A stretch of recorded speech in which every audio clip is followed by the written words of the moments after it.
Shout out to the gayest podcast out there with Ross and Calum, Jiu Jitsu Oracle. Welcome to the Jiu Jitsu Oracle's star rating of 10th Planet for CJI2. I'm Ross. I'm joined by my co-host Calum. We're rating all 8 teams involved in CJI2. There's 5 athletes. They're scored out of 5 stars. And then the coach is scored as well. If you want to know how our star rating system works, go back and watch the previous episodes because we get into it all throughout those episodes. But in this episode, we're going to focus mostly on just scoring the 10th Planet athletes. And that's going to start with under 66 kilograms and Geo Martinez. What do we score Geo, Calum? Yeah, obviously a veteran. Interesting pick to put him above Keith. I think Keith is a lot more youthful, is on the scene, competing a lot more, and would have been a better pick in my opinion, but don't know if it comes down to like a seniority kind of thing within the 10th Planet system. Gio, I don't really know what he's done recently. Like his best wins in my mind, did he beat Jeff Glover back in the day at ADCC maybe? And then I think he beat Eddie Cummins in EBI overtime. I think he beat Hyson Rita as well in one of those quintets. He's got like a few, but that's me thinking over like a 10-year span. Like I don't really know much other big wins he's had. Obviously on the older side now.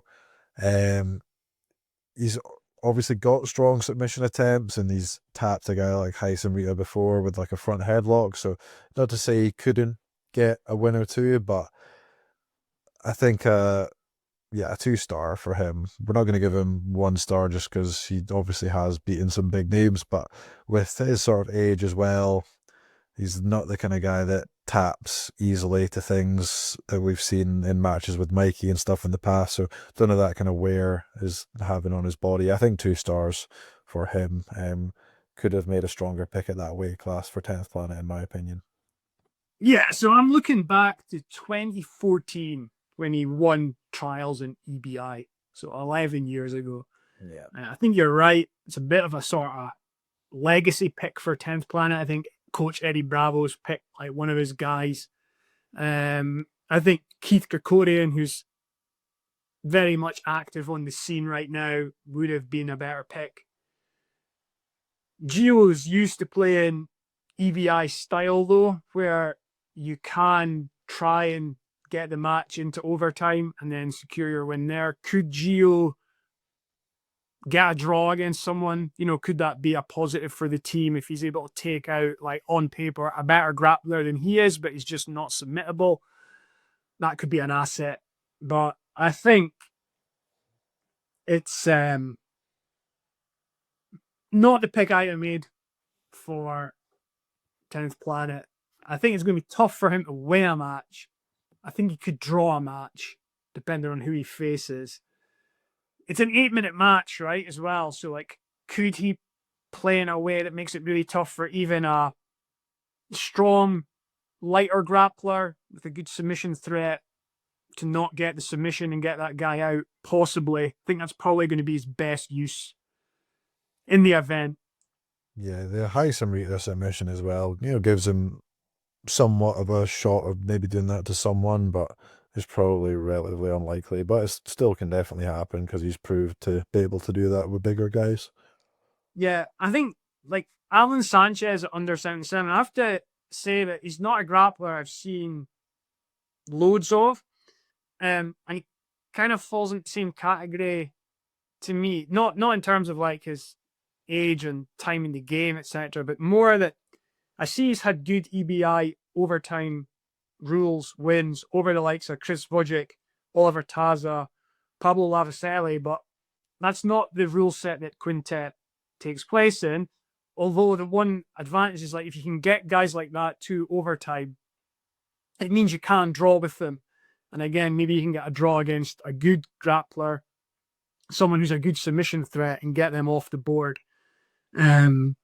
I think that go like 10th Planet in general tend to be quite difficult to submit. I don't know if that's because they themselves are quite dangerous with submissions, so they get to train with that. I don't know if it's because they do train for the EBI rule set a lot, or I don't know if that's just something that's like drilled into them with their system. But to be fair, they do have a decent defense. Like when people pass their guard, they're hard to submit. They're obviously clued up on the leg lock game, so that could go in their favor. But they also need the other side of it, of like winning matches as well, which might be more their downfall. So we're seeing 2 stars for Alan as well. Yeah. Okay. I think under 88 though, we have a really strong pick in PJ Barch.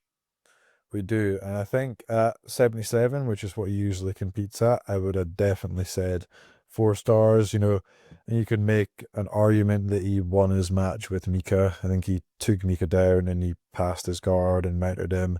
Can't remember what happened with the scoring, that he didn't get it for something, but could be arguments made that he would have won that match, and he's just looked really, really good the past couple of years. Beat Levi as well on Polaris. He's got a really good skill set. For me, just moving him up a little bit, I don't know, I'm debating whether to dox him a point or not for that. I think we've done that with other people. We would have had Elijah at 3 stars, I think, at 77. We ended up giving him 2, moving up to 88. I can't remember if we maybe doxed DeAndre 1 point as well, moving up in weight class. I can't remember if we did or not, but it definitely is a factor. And obviously, doesn't mean they're going to be just competing against guys that are 88 kilos. They're going to be competing against different guys. However, if you're using an 88 kilo slot for a 77 guy, that is detrimental to your team, because size matters in grappling and you're making your team somewhat smaller. So I don't know, I'm considering doxing him down to three stars, but can definitely keep him at 4 stars, which is what I would have had him at 77. What do you think? Yeah, so I'm just looking at wins he's had. So he's beaten the likes of Joseph Chen, Owen Flanagan, Elijah Dorsey. He has beaten Matej Szczynski. He's lost to Matej Szczynski. He's came third at the ADCC in 2024. He's the outlier in 10th Planet. He is the most un-10th Planet-like 10th Planet guy. So I think it's interesting because he is their best grappler, but very strong wrestling and guard passing. And he can submit. Yeah. The one thing with PJ Barch going to under 88 as opposed to under 77 is I don't know if the physicality, etc., will have as big an effect on him given his style. So some grapplers move divisions and I'm like, okay, yeah, probably take a point off or whatever. But I don't think they'll be as effective at that weight. PJ, I'm not sure. I mean, a lot of those wins, would be against guys that are best at under 77, right? Yeah, has he had any notable losses in the past few years? Well, the one I remember is the Szczynski. Was it an armbar? Yeah. Yeah. So he is beatable. I'm kind of with you. We'll make a hard and fast call in 20 seconds. I would add him 4 stars at under 77. I think he's like underrated in the grand scheme of things and a really, really good grappler. Perhaps the usage of him takes him down to 3. Although in saying that, like quintet, it's like he might not even face, like he might face under 77 guys or under 66 guys. But it's just because we have to judge people within their weight, and you have made your team weaker by using a 88 slot for a 77 guy. Just because like the average weight of your team is then going down, you've got less big guys, and size obviously matters.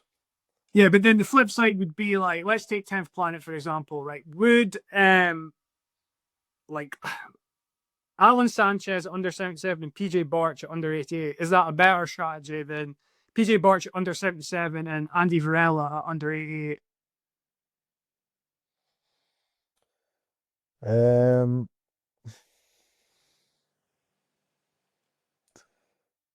I don't know if it is, but just judging like the individual as the individual within their weight class, like if they don't have like a guy that's like a good solidly sized 88 guy to put in, then that is gonna hamper their team, you know. If they had that guy, then they could have put PJ in at 77. That's a definite 4 stars, and they're having to put him up a weight class. I don't know. Guy. I don't know either if like which way around that would be better. I just came up with that off the top of my head. We'll get onto that more when we score Eddie Bravo as coach / general manager. Again, like PJ, can he beat an under 99 guy? Like, you know, with his physicality not being a detriment there, really. Like perhaps. I know what you mean. The 10th planet. We'll give him the 4 stars only because he submitted Ona Flanagan, who's a solid 88 guy. That's fair enough. That's fair enough. The one thing as well, Calum, just like a quick one before we move on to my Aitken, is what we're trying to do with this is, I know we're kind of splitting hairs there, but we're trying not to split hairs too much. And like the whole point of this is like we get an overall score for the team. Not the whole point, but a big point. And is like we kind of get an overall score for the team and the grapplers. And we're kind of saying, this is what we think the team's relative strength is going into the event. And then when the brackets start coming out, we'll start diving into individual matchups that can happen and how we think those matches overall will go. I think let's give PJ 4. That is fine. Right, Ryan Aitken at under 99. Again, moving someone up, he's a guy that typically fights at 88. So especially sometimes when you move one guy up and then it causes another guy to have to move up, these things are going to add up, and like generally making your team a bit smaller is going to make a difference. Even at 88, I probably would have had him at 2 stars, a very solid, dangerous 2 stars. And to be fair, he is still a solid, dangerous 2 stars at 99, I think, but still has to be taken into consideration moving him up. Very big guy, 88, so I don't think he's going to be like too undersized at 99, but definitely undersized compared to some of the other guys at 99. When you think of like maybe Kainen or Nicky Rod, like he is smaller than those guys, and that is going to play a factor, but he is still very dangerous, and I don't think his rating would change between 88 and 99. Dangerous 2 stars that can take out some guys, but don't see him winning more matches than not if he's matched up with guys around his weight. Yeah, I think again, a lot of these 10 planet guys, like notable wins come EBI overtime.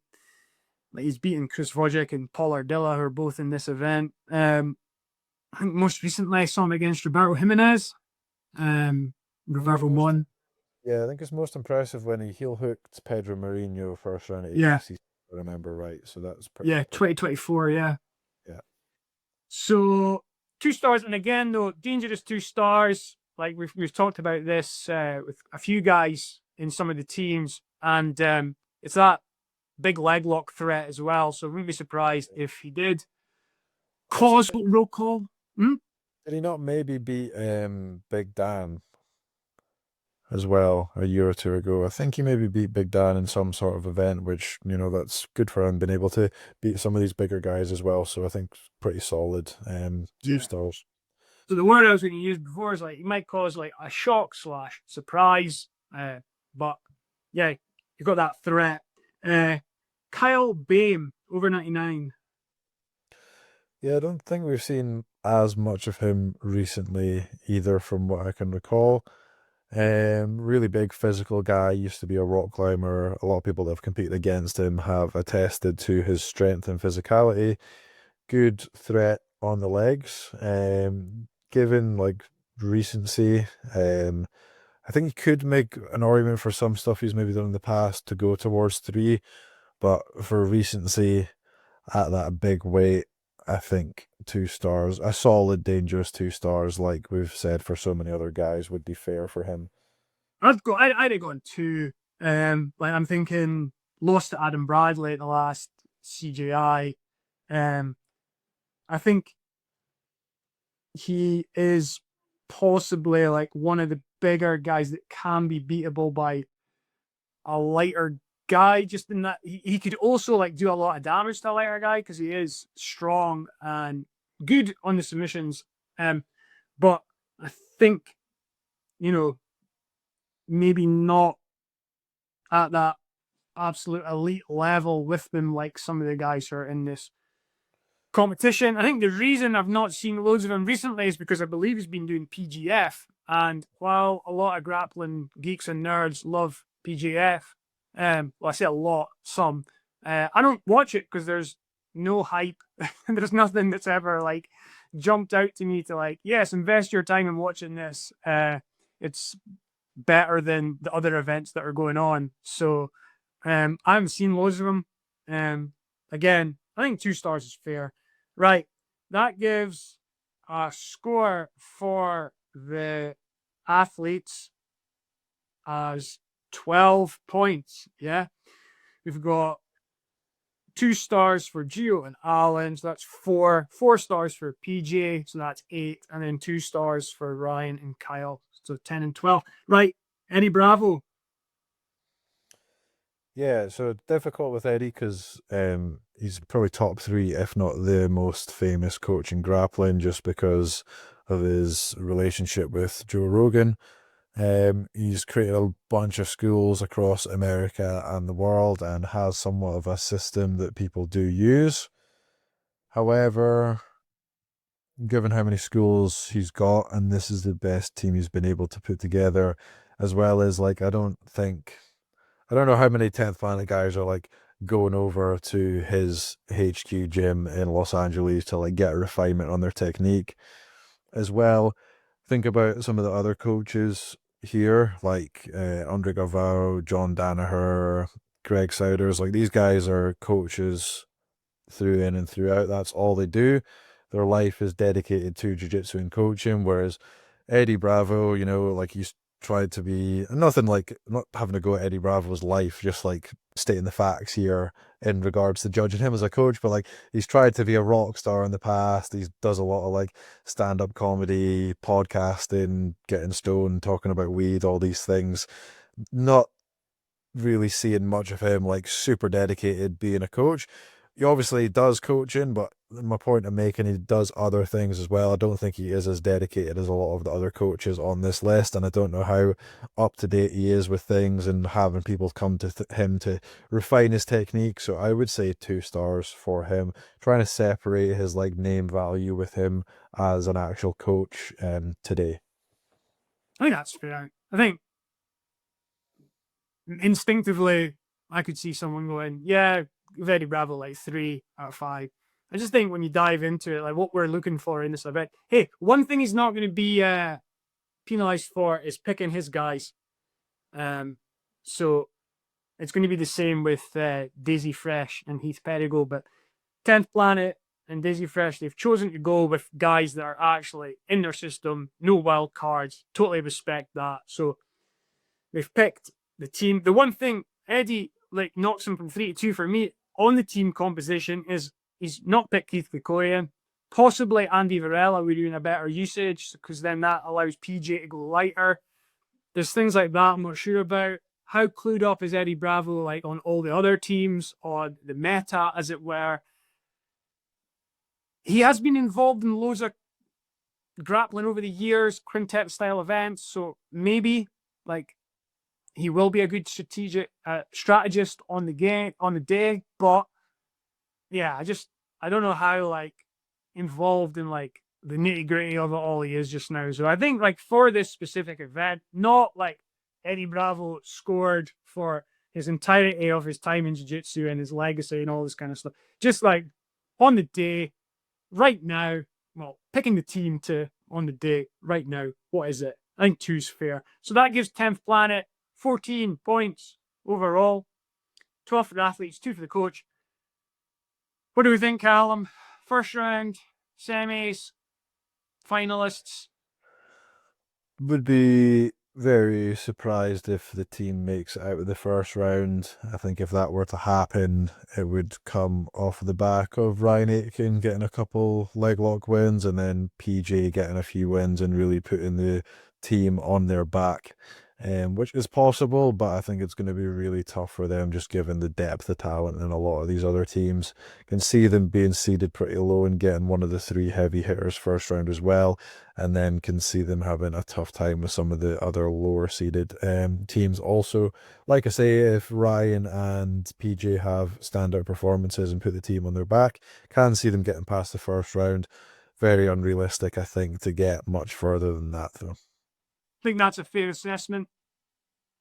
Yeah. So, one team left to consider, and that is PSF/Daisy Fresh. So, tune in to the next episode of the Jiu Jitsu Oracle, where, barring some big news happening and us doing a sort of special podcast on it, we will be looking at Daisy Fresh.